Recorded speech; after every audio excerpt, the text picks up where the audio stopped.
Good night, everyone.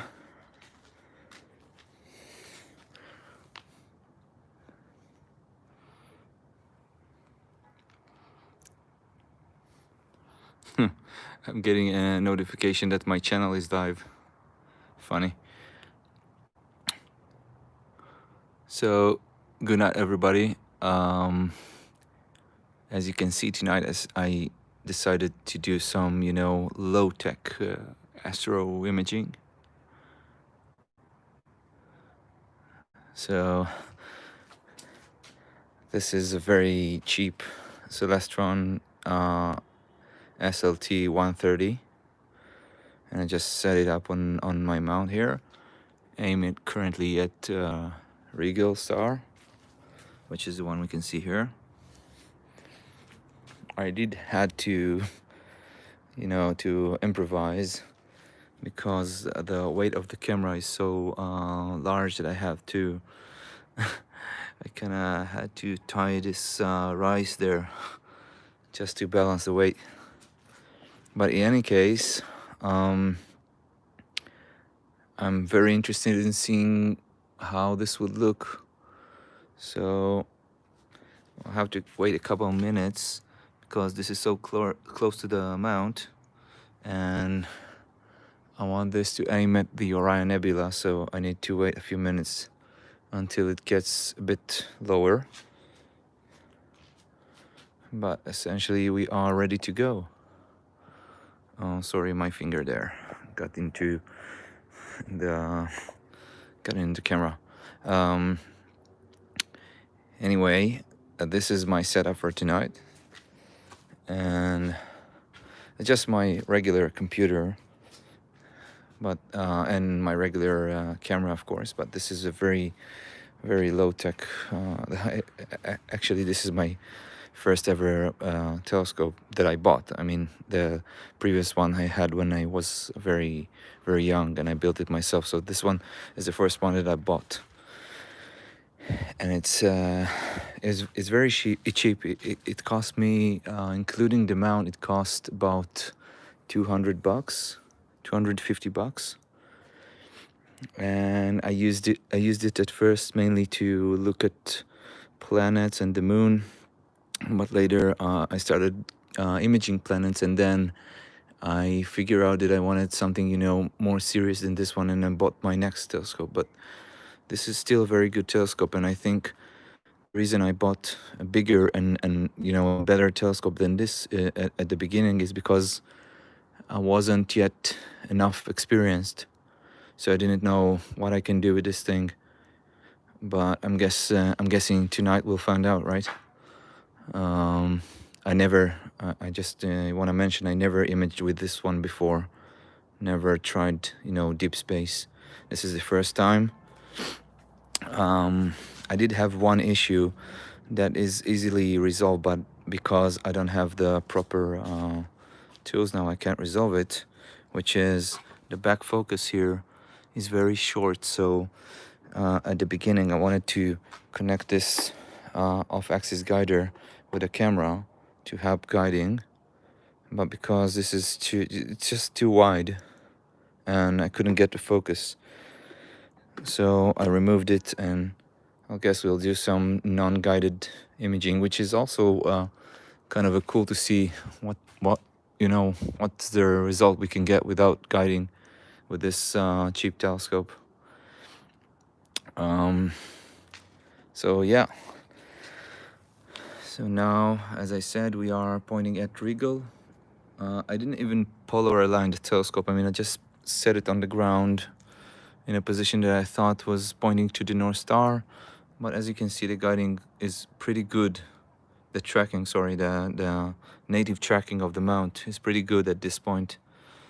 This is Regal, and it stayed there. Doesn't really move a lot. Maybe a little bit of a drift, but I think it's gonna be very good. Very good test to see what we can do with this thing. Yeah, so this is my counterweight for this thing, and of course all these things can be resolved if you have enough time and want to invest a little more. But I just wanna, see what I can get with this thing, just with a little bit of improvisation. Yeah, so Orion is on the west side already, but because this thing is very close to my mount, I want to wait just a couple more minutes until I aim it to the nebula itself, and then we'll see. So in the meantime, if you have any questions, I'll be happy to answer them.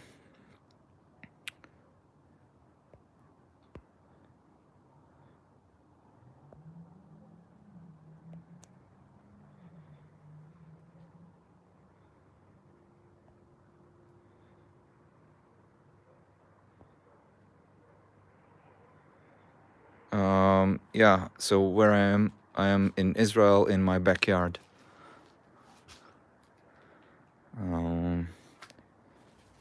Okay, let's have a look here.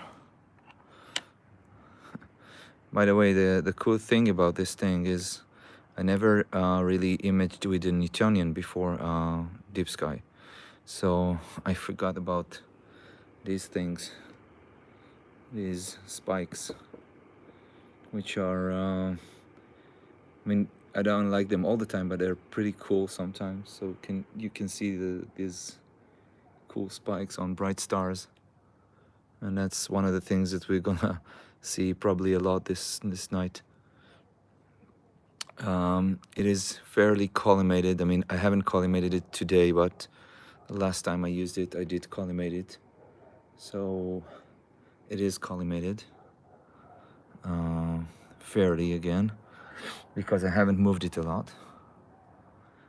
And up until about an hour from now, it was it was raining, and now suddenly everything is clear. Okay, so I think I'm gonna go inside, unless you have any more questions about the equipment. I'm gonna go inside and connect to this computer remotely, and try to start imaging the nebula.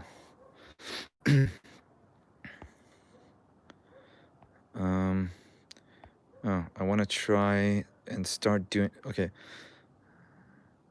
Constantine is asking. I want to try to start doing this, but I don't own a telescope yet. Oh, okay.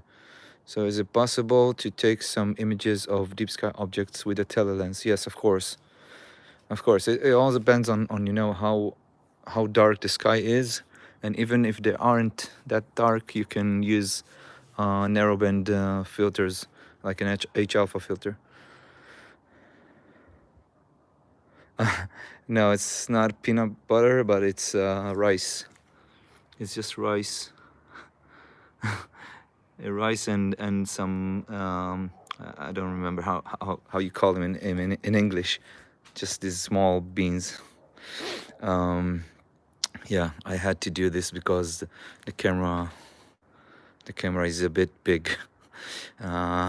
Okay, but anyway, the camera is not an issue here, so don't think that it's only possible because of this camera. Whatever we'll get tonight is possible with almost any camera, depending on which filter you're gonna put in front of it. And an H alpha filter doesn't cost that much, so yeah, we're gonna see.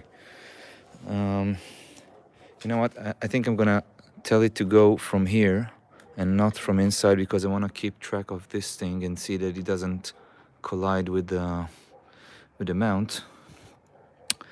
So I'm gonna set the remote.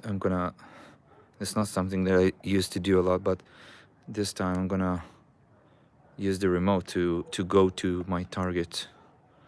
So we want the Orion Nebula.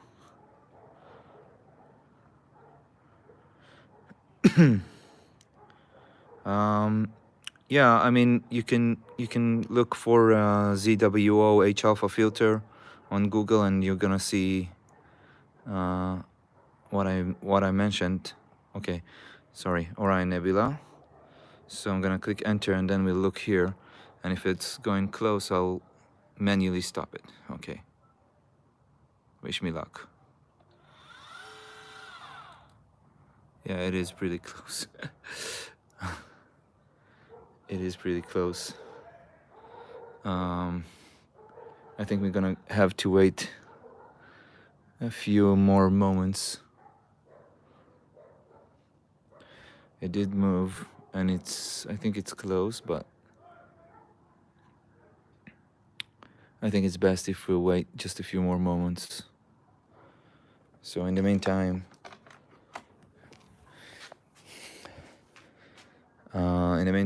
let's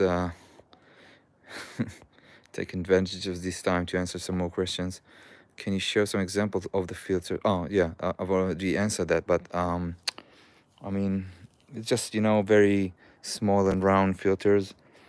I think an H alpha filter would cost about maybe $50 or so, but you can get an entire set for not that much.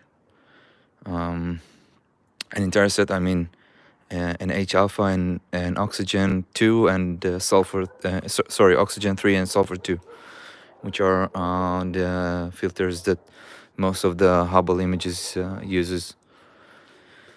And then you set each filter to one of the RGB channels, and then you get colored image. So yeah, as I said before, the telescope itself cost me, with its own mount. I mean, this is not its own mount because its mount is an alt azimuth mount, and I wanted I wanted to use my regular mount, but you can use an alt azimuth mount as long as you don't do very long exposures. So this telescope with its mount cost about $250. I got it secondhand, so it's a bit cheaper than a newer one, but the new one is supposed to be I think about $500 maybe. It's a Celestron SLT 130, as I said. It's as the internet states, it's not for imaging and especially not for deep sky, but that's what we're gonna find out today. I mean, some guys have this scope lying around and I think they can't do any astrophotography with it, but I think it is possible. And I think we're gonna get a good result. I mean, just judging by the shape of these stars, you do have aberrations because it's cheap Newtonian, so you do gonna have aberrations anyway. But I think we're gonna get a fair image. Let me just zoom in and show you. This is what I mean by aberrations. The stars are, first of all, I'm not in complete focus. As you can see, the stars are a bit hollow, and that's something I can fix. But they're not completely round, and that's because of this, because this is a Newtonian without any corrections. It's not comma corrected or anything. Yeah, it's a lot of noise because I just wanna use short exposures because I moved the scope. So I set it to a very high gain just so I can move it and see everything. But I mean, when we're gonna start imaging, I'm gonna reduce the gain. Okay, let's in the meantime, let's try to focus this a bit better. I'm gonna just zoom on one of these one of these stars. I have here just a manual focuser, so it's gonna be a bit difficult, but let's try.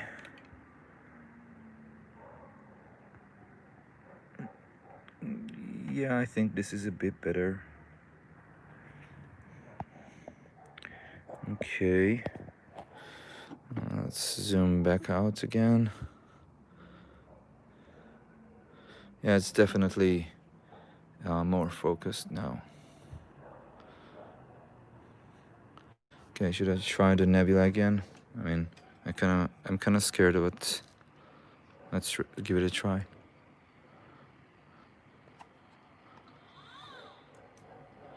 Yeah, no, it's already touching it, so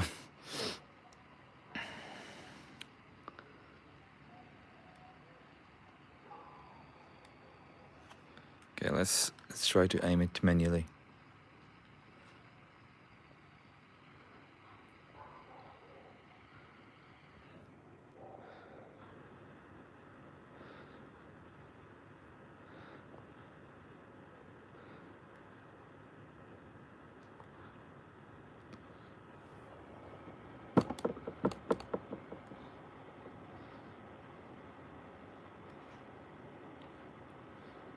So as I said, this is easily resolved, you know, with the right tools. I mean, I could have just, you know, used any weight and strap it there.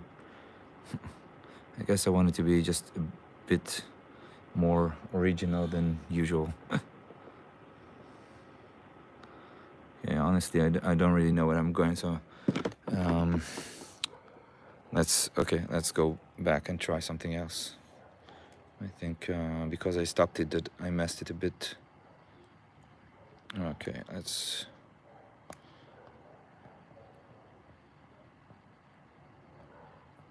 go to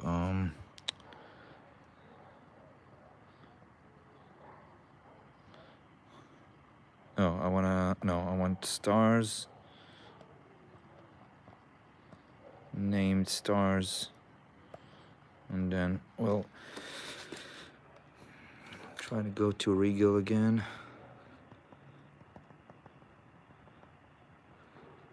Okay, there it is. Okay, let's see that if I didn't mess, you know, the orientation. I might have.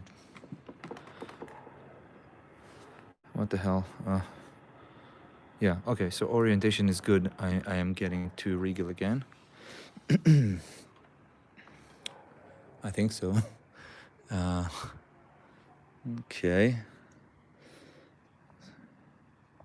So let's try again. Let's wait just a few more moments.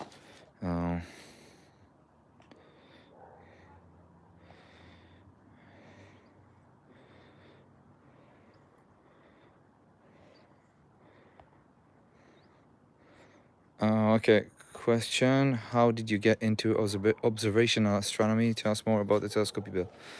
So, okay, as I said, ever since I was a young boy, I actually was interested in astronomy. So, I've built one of my first telescope when I was very young.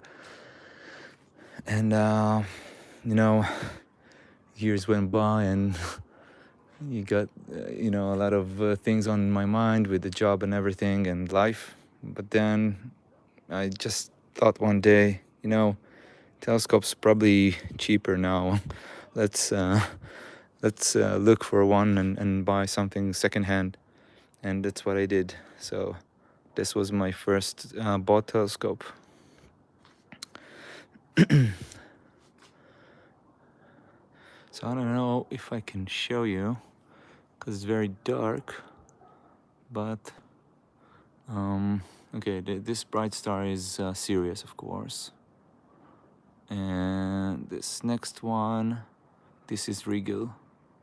The Orion Nebula is a bit above it, like almost a direct line above it, and for this to get there, it has to go a bit there and a bit there, and that's why this touches this thing. Okay, let's try again.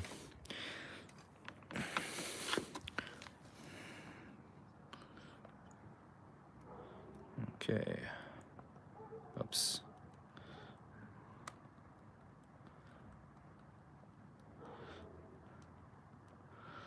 Okay, Orion. Ready? All right. Now we're getting somewhere. It stopped just at the right moment. Okay. Yeah, that's what we were looking for. Okay, so now I'm gonna go inside and I'm gonna set up everything there. I have a complete control over the mount and the filters. Not the focus though. You know what? Maybe I'll double check the focus just before I go in because, as I said, this is a manual focuser, so I can't can't do anything from inside about the focus. But okay.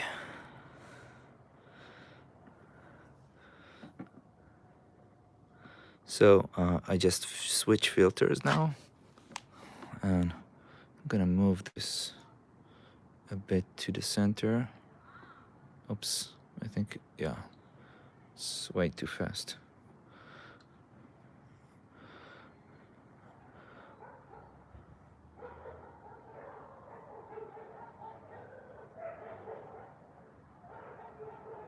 All right, that is dead center almost. Yeah, I think focus is pretty good. I mean, it can always be better, but I think it's good for now. Let's go inside. And I'll switch off the light here, even though it's not necessary because Newtonians are, the camera is very far below the surface, so below the edge of the telescope. So there's not a lot of light coming in, but you can never be too careful, right? Okay.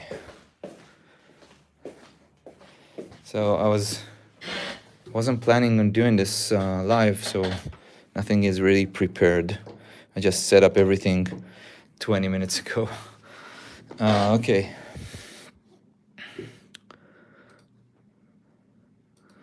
So I'm powering out the remote desktop, connecting to my PC from here. Okay, so this is what we got, and as you mentioned, it's noisy. So what we're gonna do is we're gonna reduce the exposure. First of all, look at this core there. It's pretty sharp. I mean, I don't know if you can see this, but let's zoom in. It has a very good sharpness to it, and I can see that it's not completely focused, but it's okay. But that's pretty surprising for this configuration. Okay, let's go zoom back out, and now let's do some longer exposures. So this is 8-second exposures, so still very short, because again, I'm not guiding or anything, so I don't want to get a lot of smearing. But I think it's gonna look pretty fair. Oh, look at that. Yeah, my Sharp Cup wasn't initialized with a new license, so let me just do that really quickly.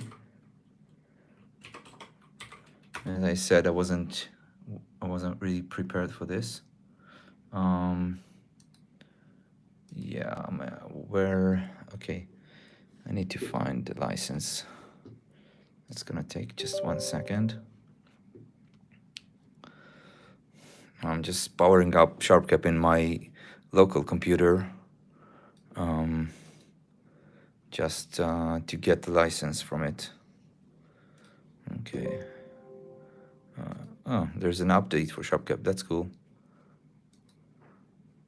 Okay, so copying my license from here, and then I'm gonna put it in SharpCap here instead of this one. Yeah, cool. Okay, so now we can stretch the image. How about that? So again, very noisy, but what we can do to reduce these noises is do a live stack here on SharpCap, which is a very cool feature of SharpCap, and I use it a lot.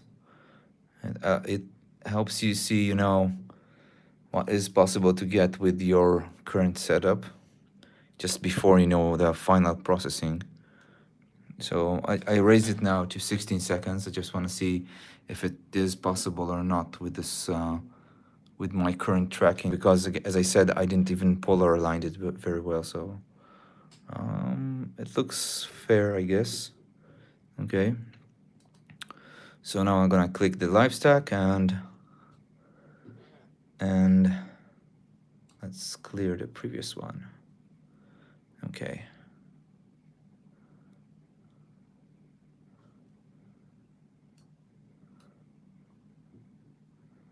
Okay, first image is gonna come right now. Oh, I didn't, okay. I didn't click resume, so it skipped one image, but then now we wait for the next one.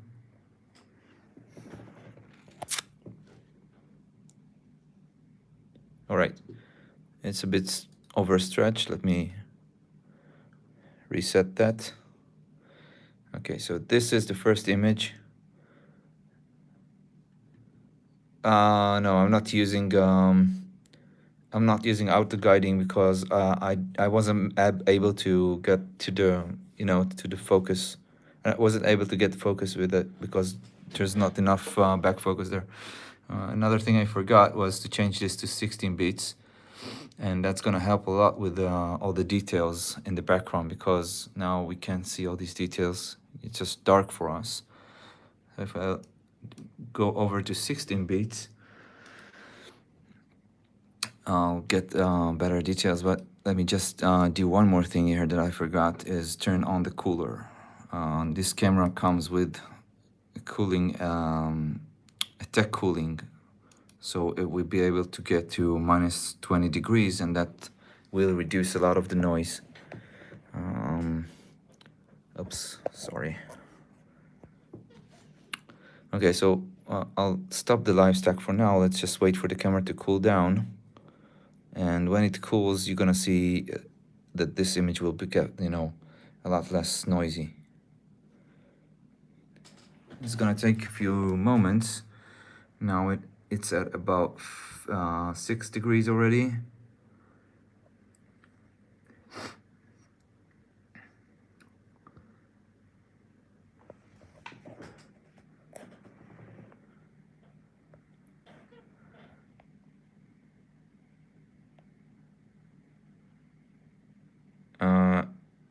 Thanks, Connor. Thank you.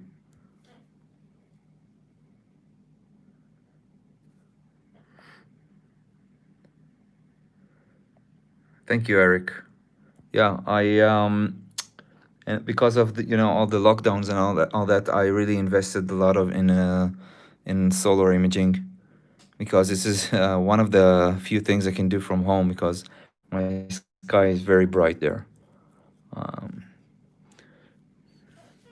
The reason we were able to see the Orion like this is because it's a very bright nebula. It's very close to us, but usually I can't capture galaxies from here and stuff like that.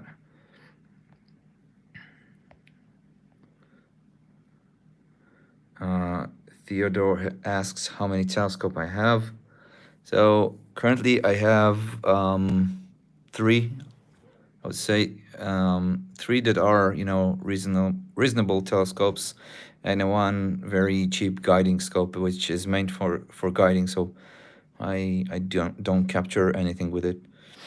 But I would have said 2 unless we are unless I was seeing what I'm seeing right now, which is this one, which has a good potential.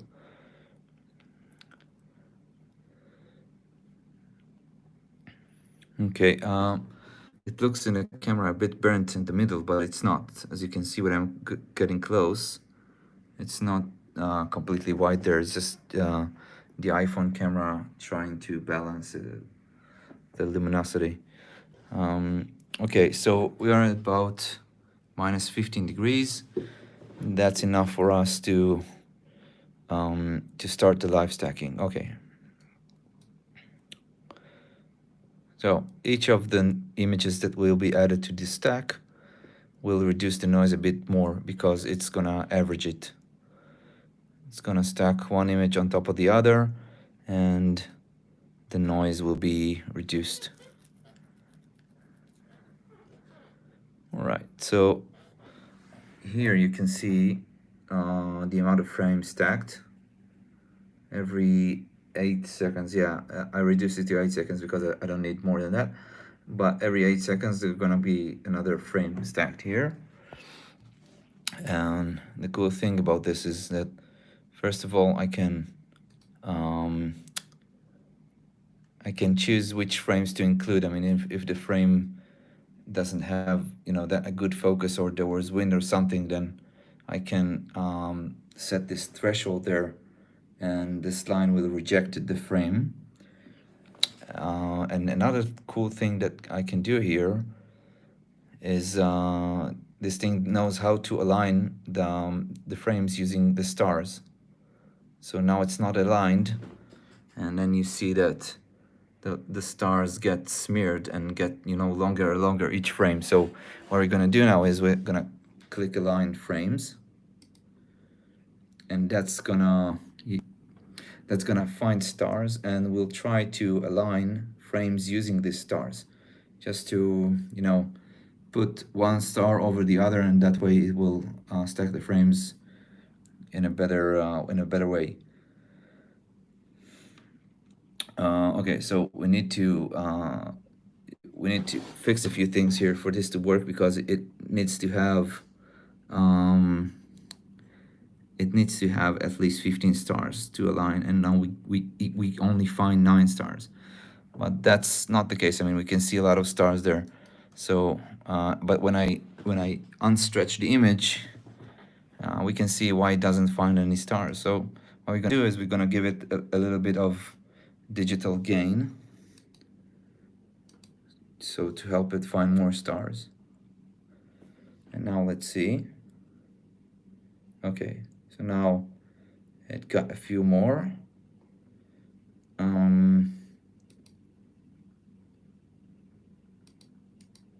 We can give it a bit more range, reduce the black level,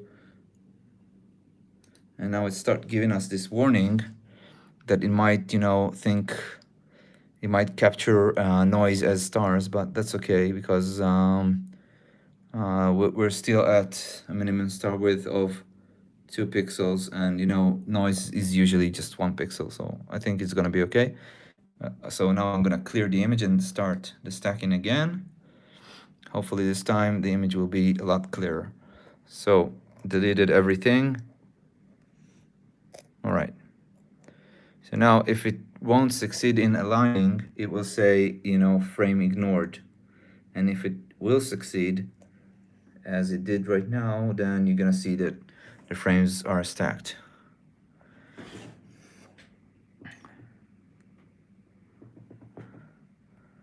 Okay, let me, in the meantime, try to answer some more questions. Came here from Reddit. Oh, cool, man, cool. Yeah, I started using Reddit just a while ago, and it kind of, really exploded, so that's very cool. Okay, Constantine asking a question. Did you consider trying OBS? And then, okay. So I'm not really sure yet how to add the phone as, an additional camera to OBS. But I will try that. But most of my previous live videos were using OBS. But this time I wanted to show the equipment itself, and with the OBS I can, because it just uses the computer. So I need to figure out how to do it. By the way, if you have any idea, then please share with me. So yeah, usually I do use OBS for this kind of things, because I want to show, the screen with a better quality. Okay, so we let this stack for a while, and let's go outside again and look a bit more about the equipment.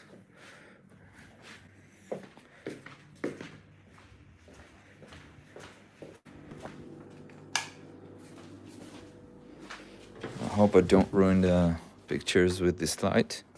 I mean, as long as the light doesn't come right in front of the tube and hit something like the secondary mirror, that it won't create any issues, because light goes, as we all know, in straight lines. So even if light does get inside from the side, for example, you need to jump all the way around to get to the mirror and then back to the camera.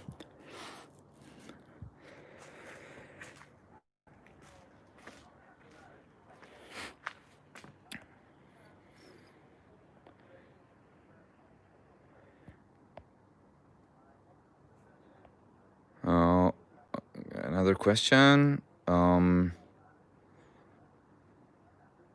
Where in Israel is a good place to stargaze? Okay, so in Israel it's a bit of a problem, because it's such a small country and all of it is lit. But if you go to the desert, that's a very good place to stargaze. You have a Bordeaux 3 sky there. Look at how close I am to this, to my garage there.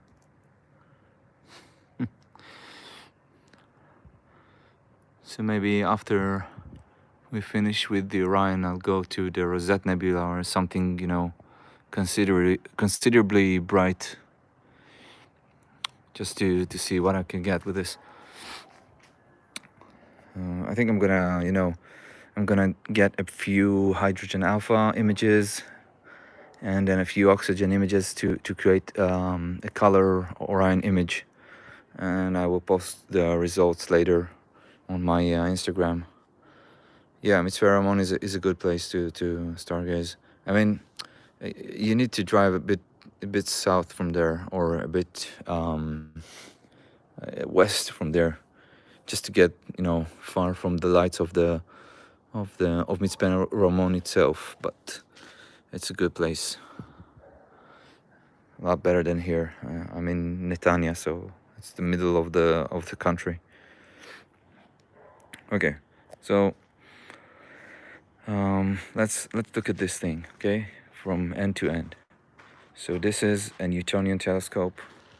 I don't know if you can read the parameters there, but it says Nexstar 130 SLT with a diameter of 130 millimeters and a focal length of 650 millimeters.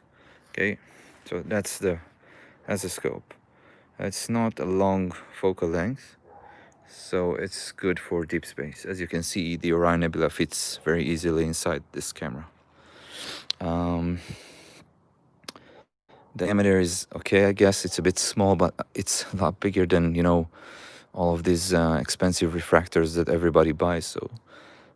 So the light gathering here is pretty good. It's pretty, you know, pretty fast. Okay. Oh, by the way, I didn't put any dew heater, and I see that it is a bit humid. So hopefully it won't fall all the way to the mirror, but it might. Okay. So let's continue. So this is just an ASI. I can't rotate it without YouTube screaming at me. An ASI 1600. It's a pretty expensive camera, but as I said, it's not the reason that we're able to capture anything with this thing. You can do this with any camera. Focuser here, I had an electric one, you know, manual electric one that I've installed here, but it kind of broke because I didn't really connect it well, and it wasn't meant for this scope. So I just use this knob to manually focus it, and I think gives me a pretty good result. You don't need everything to be perfect. So as I said, to counterweight the weight of the camera, I had to attach some weight at the bottom here. This is just a box of rice, and another one of just these dark beans. And about the mount, it's an AVX mount, which is not that expensive. I mean, it's one of the cheapest equatorial mounts that you can buy, but it compared to the scope, it is pretty expensive. So yeah, but I mean, you don't have to have this. You can do. You can do with a less expensive mount than this one. That's what I'm trying to say.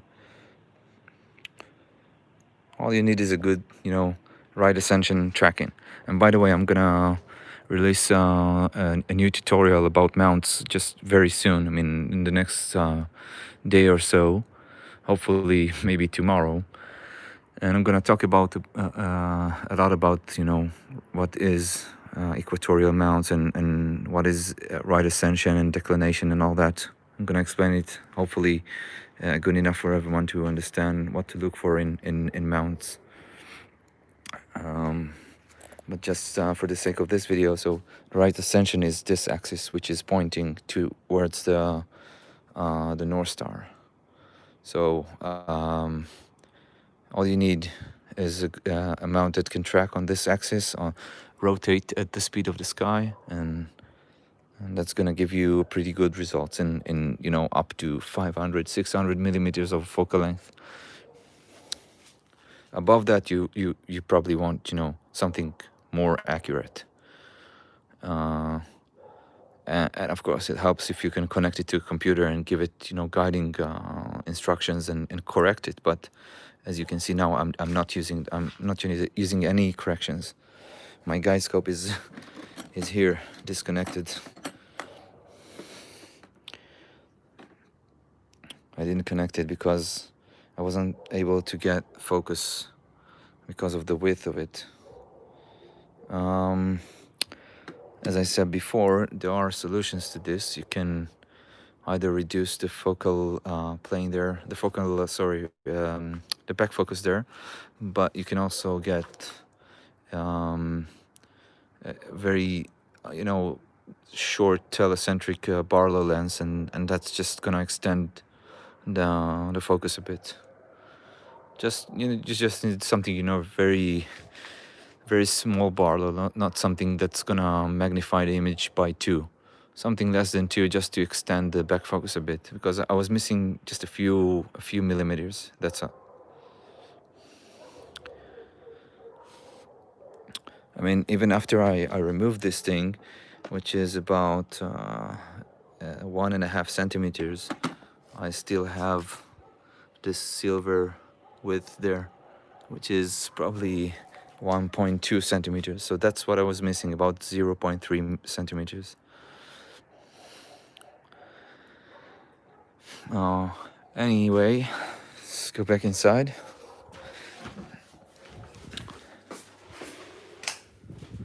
And see how we're doing.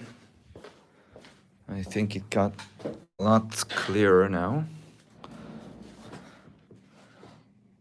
Very cool details. Let's zoom in a bit. Yeah, it is a lot smoother. The noise got a lot, you know, a lot less dominant in the image. You know, let me stretch it a bit better than what it is now, because the image kind of looks with a very bright background. So let me just reset the stretch, and I'll stretch it from here using this histogram. Okay, yeah, that looks a lot better.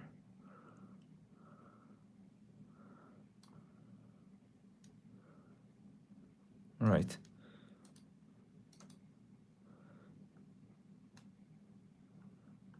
So it's a pretty fair amount of details. As I've mentioned before, you can see the aberrations in the stars. They're not perfectly round, and that's fine. It's just because of the mirror, because the mirror is not that corrected.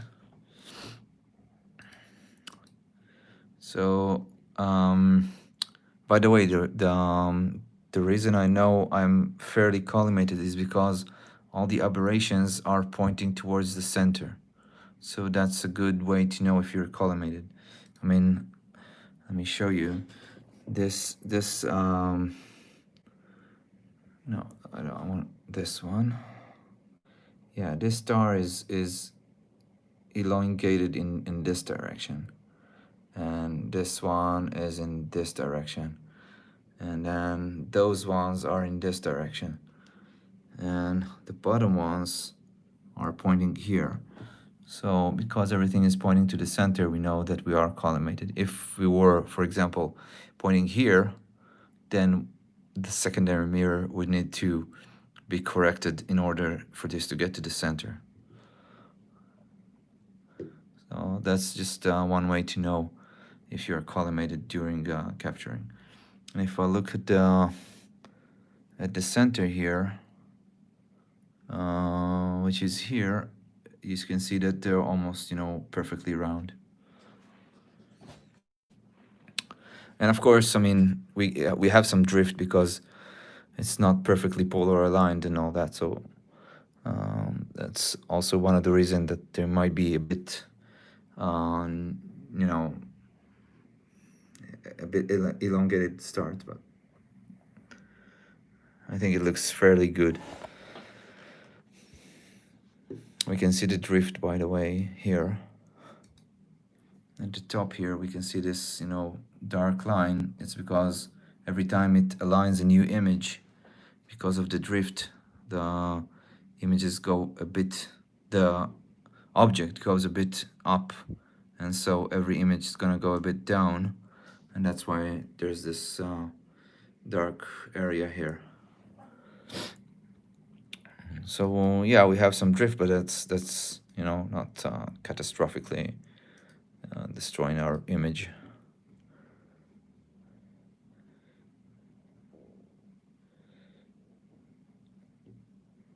Okay, I think I'm gonna stop here and just go and capture some oxygen. We have 96 images. By the way, look at how, you know, how fast we're receiving data here. We are only at 8 seconds exposures, and we have almost 100 images, so that means 800 seconds, and that's less than, you know, less than 20 minutes. That's really cool.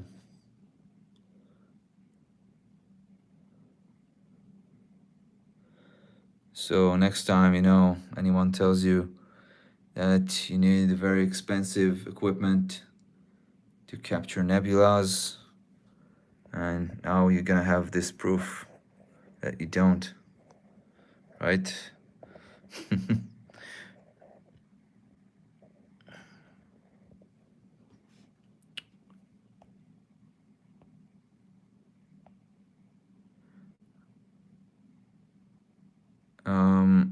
I have a question on what camera do I use? Oh, okay. I've said this a couple of minutes ago.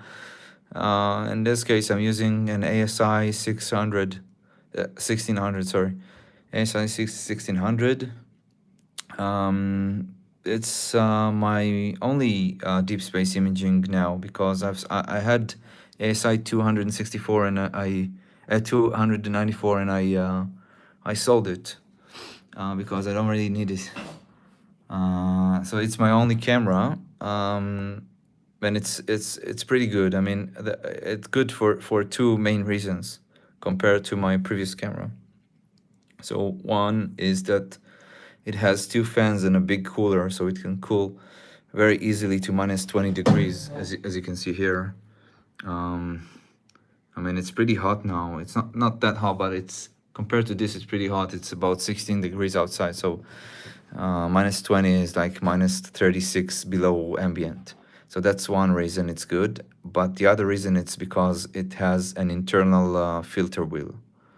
So as you can imagine, it does take the sensor a bit, you know, further to the back, and that's why you need a better back focus, a longer back focus.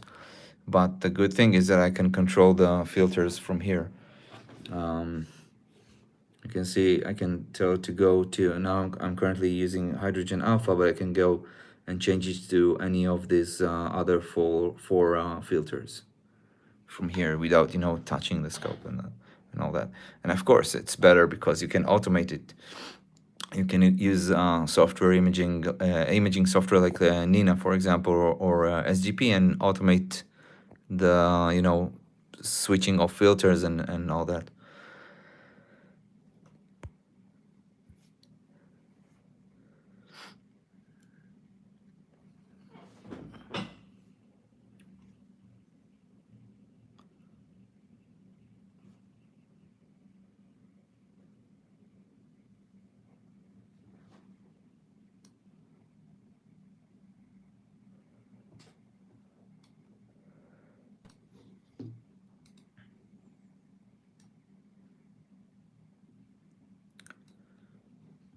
By the way, just one more side note. It does look like, you know, it's a bit blurry, but we need to remember that I'm using a remote desktop, so that's not, you know, transferring all the data from one computer to another, so that's not the full quality of it. This is a remote desktop, So the real desktop is outside and the laptop. So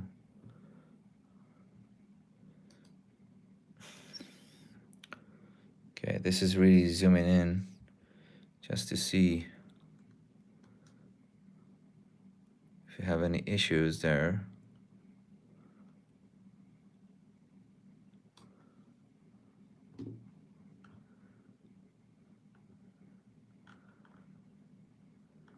Oh, there's a bit walking noise because of the constant drift. We can help reduce this, I mean, with two options. One is to subtract dark images from this image. And I have darks actually for 8 seconds and 250 gain. And that's why I chose 250, because I have darks for this. And this I will do with processing later. But I think it looks okay, even, you know, without this. Again, this is just a proof of concept, right? I'm not really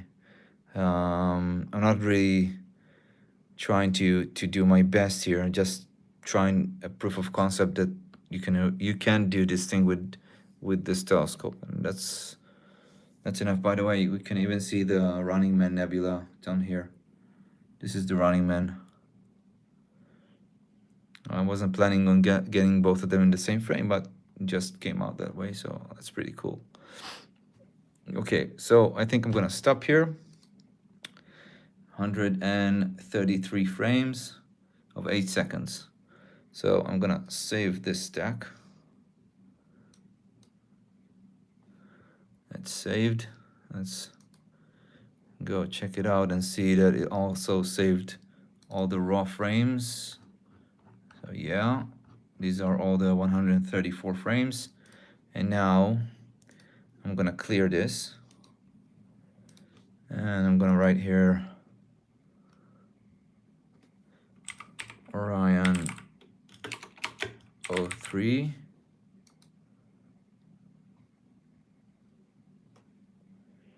And then now we're gonna switch filters, but we might need to go outside and fix the focus again, because Oxygen gets different focus from H alpha. I mean, a bit different. It should be very close to each other. Okay, so filter is switched. Now we're gonna wait for the second image.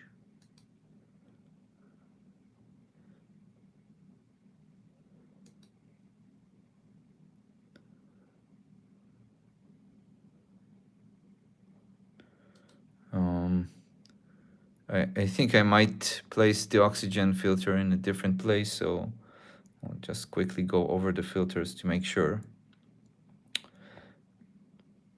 Yeah, there are a few broadband filters there, so the image might become very bright. Okay, so this is a sulfur filter actually. I can tell because I can see that, you know, it's very dark compared to the hydrogen alpha filter.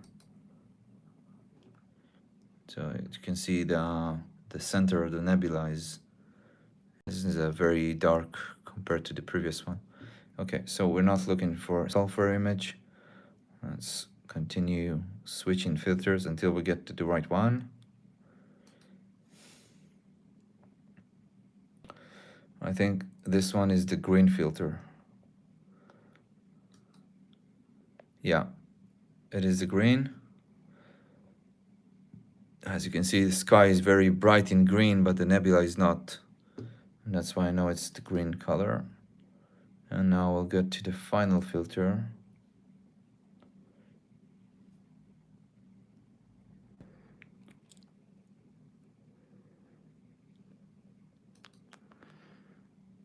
Yeah, this one is the blue filter.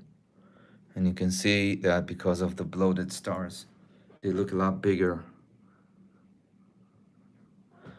Okay, so we are not looking for this. Oh, by the way, there's two satellites.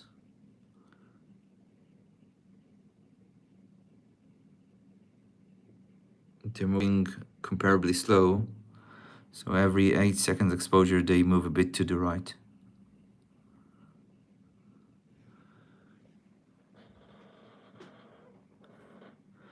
Yes, this will be available because I will post it on my YouTube. This entire video will be on my YouTube. So no worries, you can go and just watch it later. Okay, so switching back to the oxygen filter. By the way, there's a lot of satellites near Orion. There are a lot of satellites there. So if you want to see some cool movements of satellites, that's the way. That's the where you want to aim your telescope. Okay, so this is oxygen. The core of Orion is very bright in oxygen. It has a lot of blue colors there, and the rest of the nebula, which is usually red, is blocked on the oxygen, so you don't see it. But that's okay. So now we're gonna live stack this oxygen images. I guess we're gonna take also about 100 frames.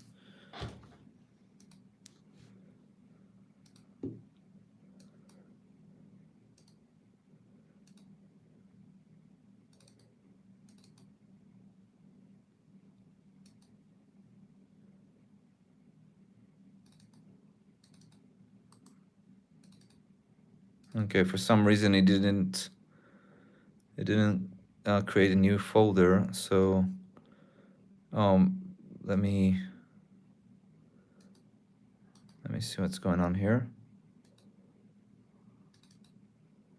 Yeah, I don't know why it did that. Very weird. I think it's a bug in the software. Let's change the name again and see if that works.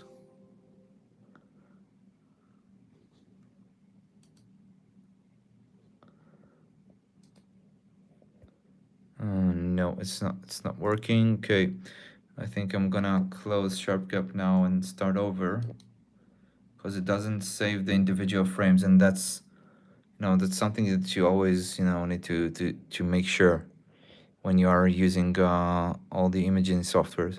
Okay, so now after I click clear, it does save it, so that's okay. I don't need to reset the software, but it's a good thing that I've noticed this, because it'd be very bad to image all this time and not get anything. All right. So on the Running Man Nebula, you don't see almost any nebulosity in the oxygen channel. But let's give this, let's let it, do its thing for a while. By the way, do you see all these red frames there were rejected by this algorithm there that measures the size of stars. So you can tell it, I don't want it to go above this threshold there, and it will reject all the frames that are not that good.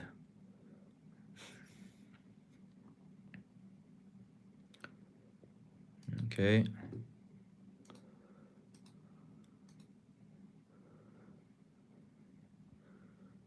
Just another tip. A lot of people ask me, about the exact parameters of the camera and all that, but you don't really need them. You don't need to know them up front. You can just see in the field what's the right amount of exposure and gain and all that. And let me just show you what I mean. So this is the histogram there, this entire thing. I like to have a wide histogram because then you can be very precise. And let me just reset it. And as you can see, there's this spike here, and then it goes down. And to get the right amount of exposure, you want that not a lot of frames will be cut to the dark side. So this is the dark side and this is the bright side. So if you have like this one where the histogram gets cut in the middle and not go all the way down, that means that you have some pixels that are less than the value of 0, that they are completely black, and you're sort of missing information in the sky. So in this case, for example, this time it's not the perfect histogram, okay?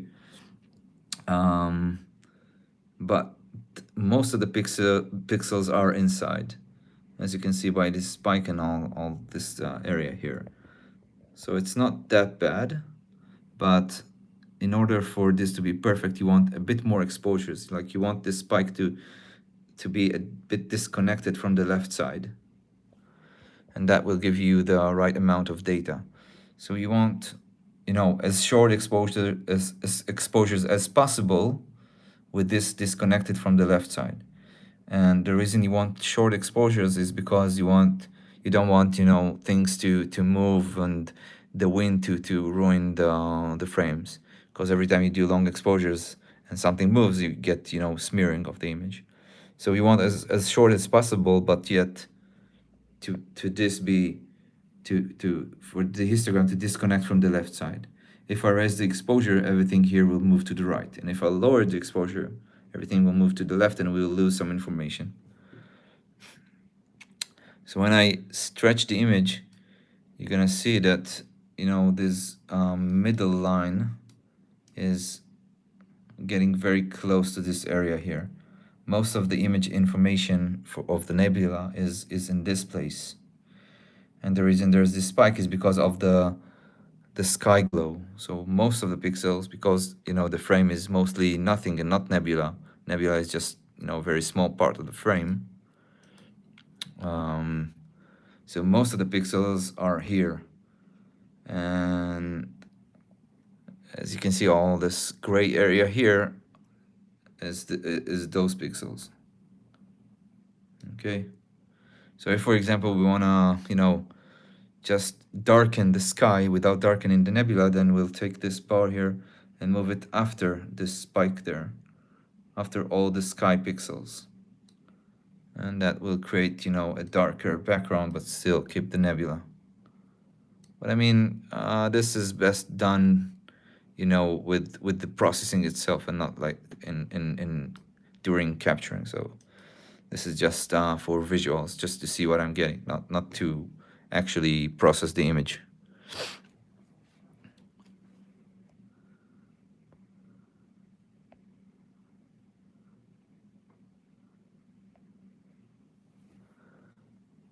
Okay, so we are at 36 images. So I think I'm gonna get just also 100 images for the oxygen too, and that will conclude this demonstration.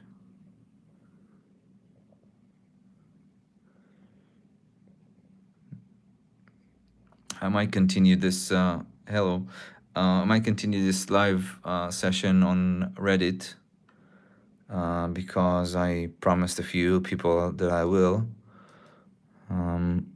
But it will be less longer than this one. It will be a lot shorter.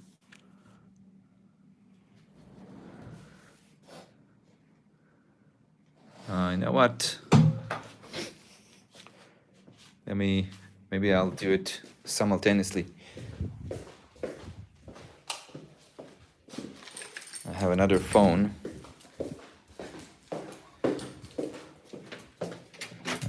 I forgot it in my car, so let me go get it, but then I'll be able to post both places at the same time.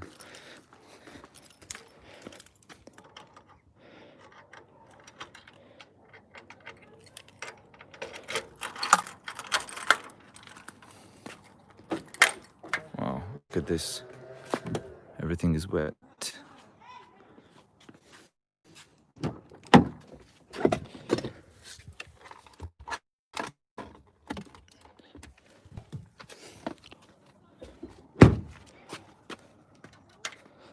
I'm actually very surprised that my mirror there isn't covered with water. Because everything outside is.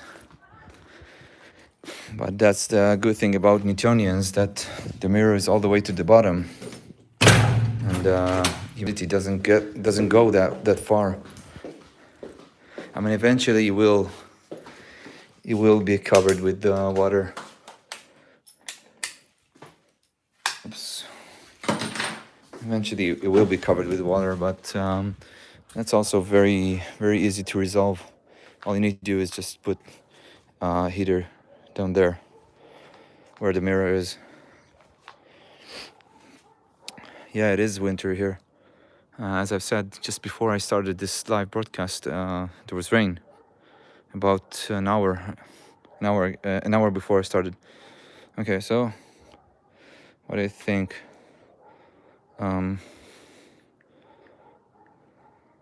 I usually do like Reddit master classes. I think, yeah.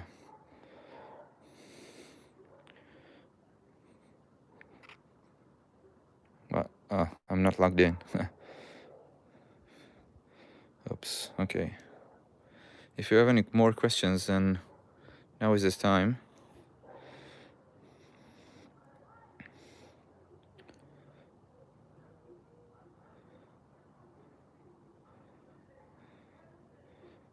I think I logged into... No, it didn't work. Okay, let me...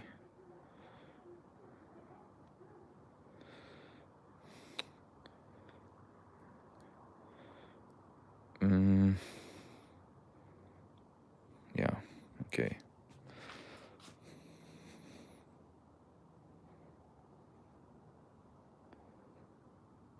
Come on, Reddit. All right.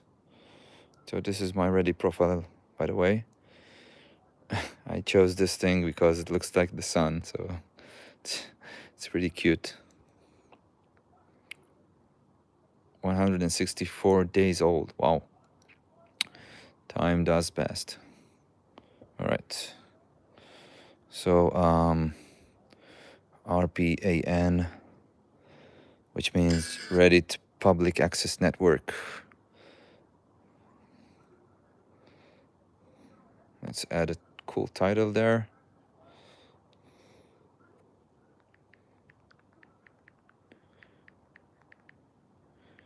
Can you capture nebulas or nebulae with this cheap telescope? And the quick answer is yes, you can. All right.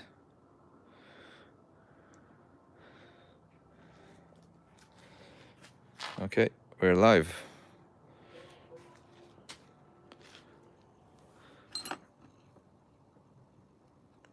Let me log in here.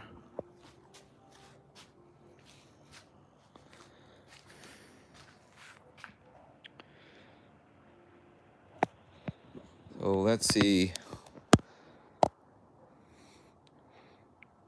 how many people is gonna watch this live. Just I'm using both phones now to image to YouTube live and Reddit live. I kind of like Reddit live. It's really awesome because you don't search for anything particular. You just go there and just see all kinds of people doing all this interesting stuff. All right, got 4 viewers now on Reddit, and on YouTube we got 9 viewers. So cool. I'll do a quick explanation on to the Reddit guys that are joining on what we're currently doing. This is a very quick setup that I set here, connecting this cheap Newtonian telescope, which I bought for $250 a couple of years ago. I just set it up with my camera here and attached this box of rice there to as a counterweight to balance the telescope. And we're currently aimed at the Orion Nebula. And let me, I need to figure out how to hold both phones at the same hand. That's gonna be a bit tricky.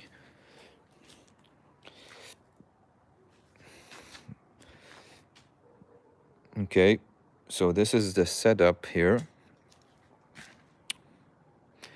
and I'll take you inside and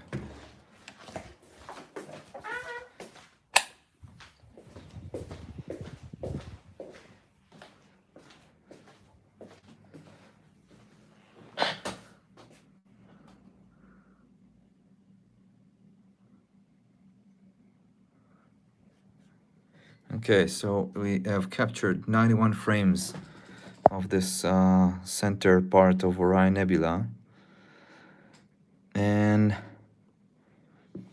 I think we are getting closer to what we aimed for.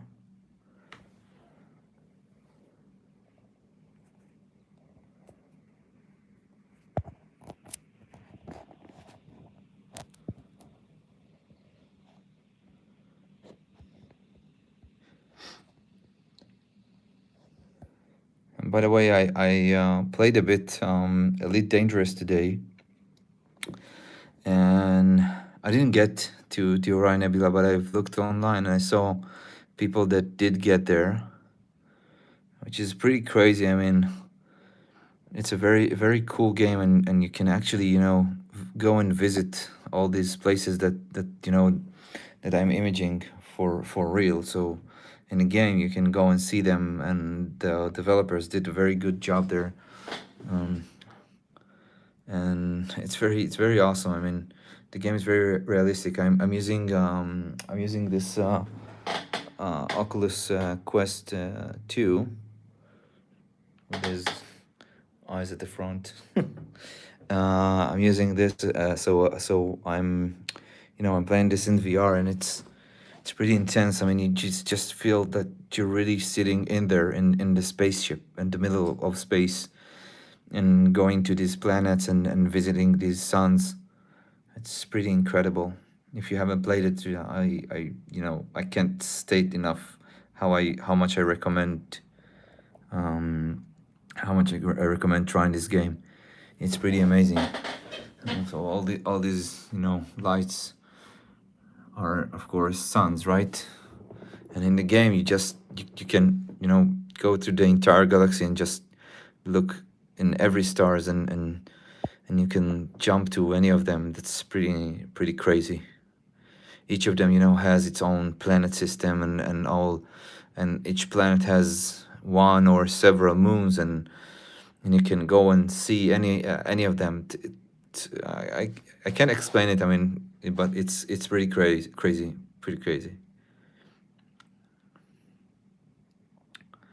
I mean, with a lot of my images, you see just, you know, a lot of stars, and most of the time you don't really think about it. You just let me try to show you.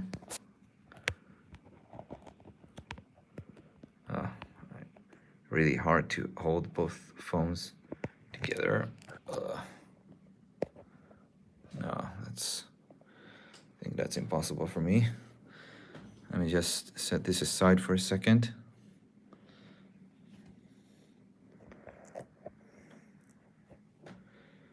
Maybe like this. Ah, crap.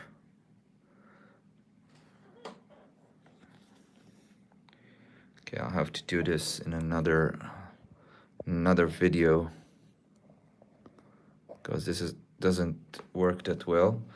Anyway, you can go to my Instagram or my YouTube and see some of my images, and you see that, like, you know, some images have thousands or tens of thousands of stars there, and you most of the time don't really think about it. It just looks like when you're imaging, you just want to, you know, get them to look sharp and round and all that, and you don't think about the fact that there really are suns. Each of them is a complete sun with planets and and sunspots and solar flares and all that. Really amazing, you know, to think about it. I mean, I'm doing currently, as you already know, I'm doing a lot of solar images and videos, but that's just our star, just one of out of the all the tens of thousands and tens of millions in our galaxy. So that's pretty intense. So in this game, in this Elite Dangerous, you can essentially visit all of them. You just need, you know, enough fuel and a fast spaceship, but when you progress in a game, you can go and see any of them, and that's pretty amazing.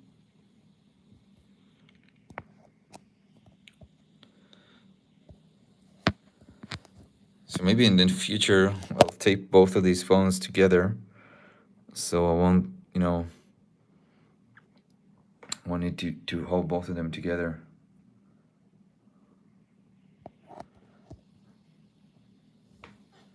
All right, so we have 127 frames.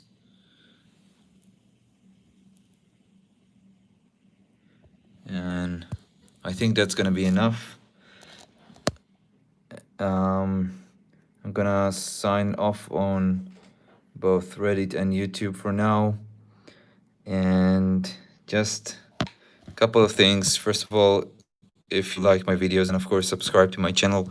As I said, I'm gonna hopefully release tomorrow, or if not tomorrow, then you know, in a few upcoming days, I'm gonna release my new tutorial for selecting the proper mount. And so if you subscribe, you'll get notified. And of course, check out the final image that I will post probably on Reddit, of course, but also on my Instagram account and Facebook and Twitter and all that. So that's it, guys. Thank you for watching YouTube, and I'll see you next time.